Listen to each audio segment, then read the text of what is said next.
Hey, salut à tous, bienvenue à Question Auto, j'espère que vous allez bien. On continue notre série de vidéos à propos de la Chevrolet Cruze Hatchback et on est maintenant rendu aux essais et bien entendu les spécifications techniques. On commence tout de suite avec la motorisation. Donc un petit moteur 1.4 litres 4 cylindres, c'est sûr que pour aller chercher de la puissance dans ces petits moteurs, eh bien ça prend de la turbocompression. On va avoir aussi de l'injection directe. On va être capable d'aller chercher 153 chevaux à 5600 tours minute.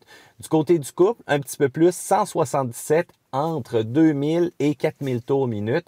J'aurais pensé cependant qu'on aurait eu un petit peu plus de réactivité, même si on avait quand même un couple qui est assez impressionnant là, pour un 1.4 présentement. On a deux choix de transmission, soit une 6 vitesses manuelle qu'on appelle la M32, mais notre voiture est équipée présentement d'une 6 vitesses automatique qu'on appelle la Hydromatic, la 6T35 du côté de GM. Ce que de particulier, c'est qu'on a un contrôle manuel de nos vitesses. On va passer le levier en mode L et on va avoir un bouton, donc plus ou moins, qui va nous permettre de faire des changements de vitesse. Assez impressionnant, donc le véhicule maintient ces vitesses-là, il ne fera pas le changement pour vous, mais je vous le dis tout de suite, ça ne donnera pas un plaisir de conduire, ni encore une accélération un peu plus violente à ce niveau-là.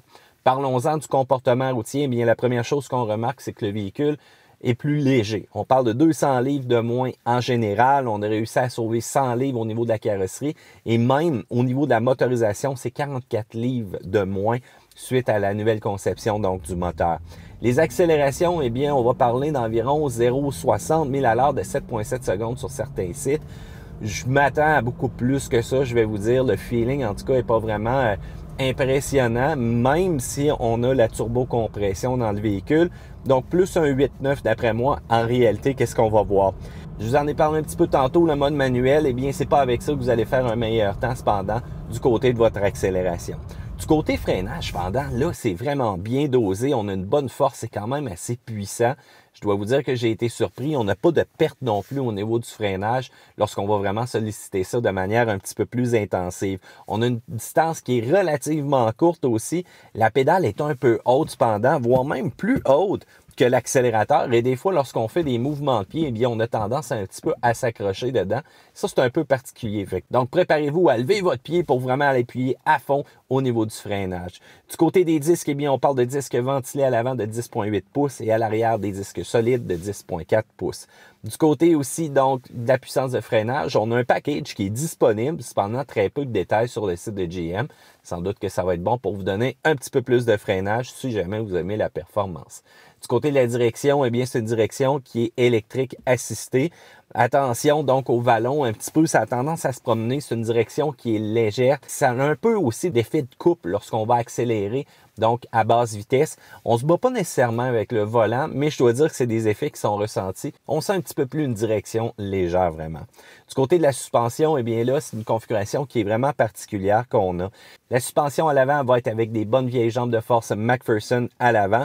Ce qu'on a fait aussi, c'est qu'on a spécifiquement donc ajusté au niveau des ressorts pour avoir une conduite un peu plus européenne. On va avoir aussi des barres stabilisatrices qui vont donner quand même un coup de main et l'ensemble des bushings vont avoir une confection qui va être hydraulique si on veut. Du côté du modèle premier, cependant, c'est à l'arrière que ça va changer. On va avoir une conception Z-Link qu'on appelle.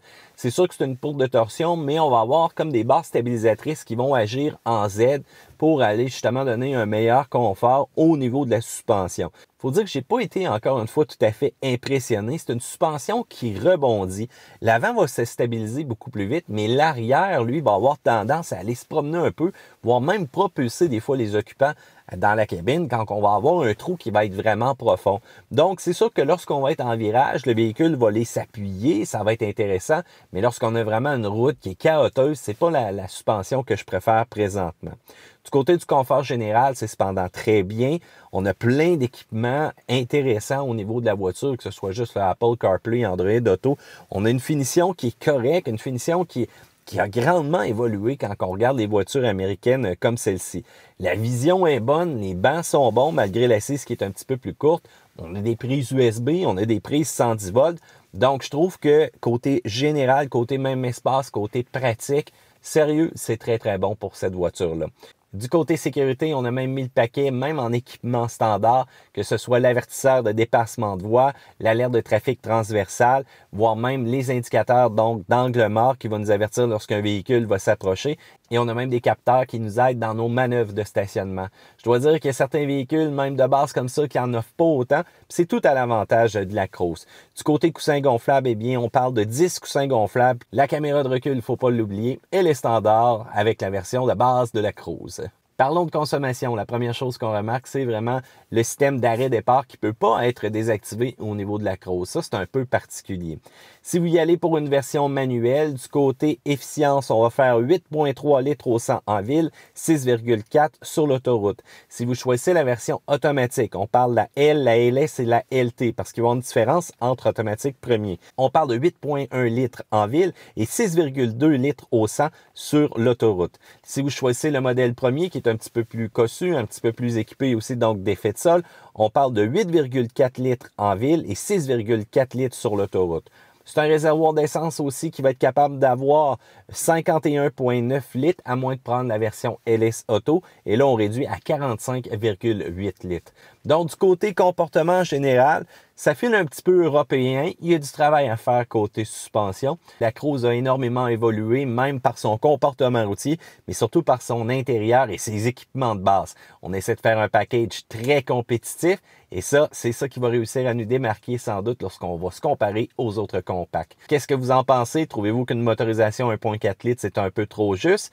Aimez-vous l'équipement de base qu'on retrouve dans la Cruise? Eh bien, section commentaires directement en bas. N'oubliez pas d'aller regarder la chaîne Question Auto. Il y a plein d'autres vidéos à propos de la Cruise et d'autres véhicules. Et abonnez-vous surtout parce que vous allez voir plein d'autres belles nouveautés s'en viennent. N'oubliez pas le pouce en l'air et on se dit à la prochaine fois à une autre vidéo de Question Auto.